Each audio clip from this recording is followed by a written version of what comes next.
Taste the Daily.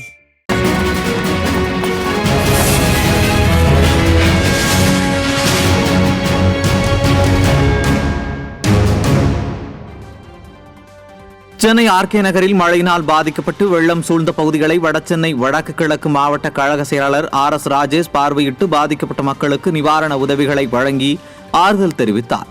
Kodungaiyur, Manali சாலை, Ezhil Nagar, MGR நகர், அன்னை சத்யா நகர், கொருக்குப்பேட்டை உள்ளிட்ட பல்வேறு பகுதிகளில் பாதிக்கப்பட்ட 400 குடும்பங்களுக்கு பால், ரொட்டி, பிஸ்கட் பாக்கெட்டுகளை வீடு வீடாக சென்று வழங்கி ஆறுதல் தெரிவித்தார். அப்போது ஏராளமான கழக நிர்வாகிகள் உடனிருந்தனர்.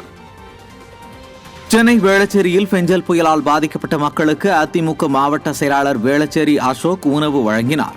வேளச்சேரி விஜயநகர் பகுதியில் மழைநீர் சூழ்ந்து வெள்ளக்காடாக உள்ளது. மழை வெள்ளம் சூழ்ந்ததால் பாதிக்கப்பட்ட மக்களை நேரில் சந்தித்து அவர்களது குறைகளை கேட்டறிந்து மக்களுக்கு உணவளித்தார். திறனற்ற ஸ்டாலின் அரசு மழைநீர் வடிகால் பணிகளை முறையாக மேற்கொள்ளாததால் குடியிருப்பு பகுதிகளுக்குள் மழைநீர் சூழ்ந்துள்ளதாக பொதுமக்கள் குற்றம் சாட்டினர்.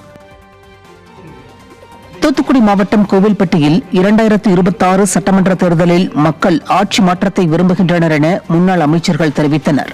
கிருஷ்ணா நகரில் நடந்த அதிமுக நிர்வாகிகள் கள ஆய்வுக் கூட்டத்தில் முன்னாள் அமைச்சர்கள் நத்தம் விஸ்வநாதன், கடம்பூர் ராஜு, செம்மலை, மாநில நிர்வாகி காஞ்சி பன்னீர்செல்வம் ஆகியோர் பங்கேற்று நிர்வாகிகளுக்கு ஆலோசனைகளை வழங்கினர்.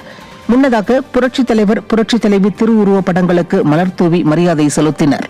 கூட்டத்தில் புரட்சித் தலைவி அம்மா சொன்ன அறிவுறு கதைகள் நூல் வெளியிடப்பட்டது. இந்த கூட்டத்தில் நகர செயலாளர்கள், ஒன்றிய செயலாளர்கள், அணி சேர்ந்த செயலாளர்கள், நகரமன்ற உறுப்பினர்கள், மகளிர் அணி செயலாளர்கள், வார்டு செயலாளர்கள், கிளை செயலாளர்கள் உள்ளிட்ட அதிமுக நிர்வாகிகள் பலர் கலந்து கொண்டனர். விளம்பரத்தினாலேயே ஒரு ஆட்சியை ஓட்டிக் கொண்டிருக்கிறார்கள் சொன்னால் திமுக ஆட்சி தான்.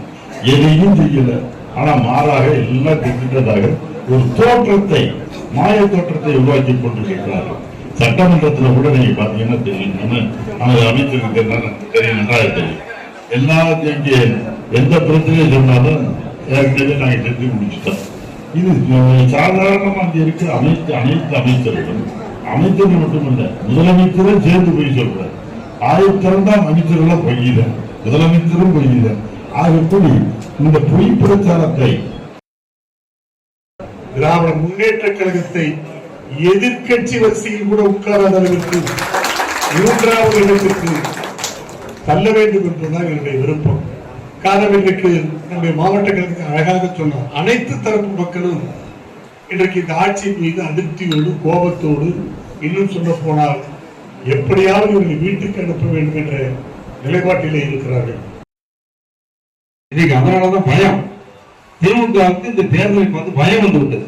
அதனால இந்த கூட்டணி கட்சிகளும் கெஞ்சுறாங்க. ஒருத்த பிரச்சனை வந்து உடனே கூட்டு வச்சு விருந்து வச்சு அவங்களை பேசி சரி பண்ணி அதெல்லாம் பண்ணிட்டு, இப்ப நம்ம இந்த கலாய்வு பணியை பார்த்து கூட இந்த அளவுக்கு தொண்டர்களை, நிர்வாகிகளை நேரடியாக பார்த்து தலைமை கழக நிர்வாகிகள் வந்து ஒவ்வொரு பகுதியா, ஒவ்வொரு மாவட்டமா, ஒவ்வொரு பகுதியா போய் இப்படி கலாய்வு பணிகள் செய்வாங்கன்னு நினைக்கல. இதை உளவுத்துறை மூலமாக அவங்க ரிப்போர்ட் போன உடனே அவங்க ரொம்ப திமுக கலங்கி போய் கலக்கத்துல ஆடி போயிருக்காங்க.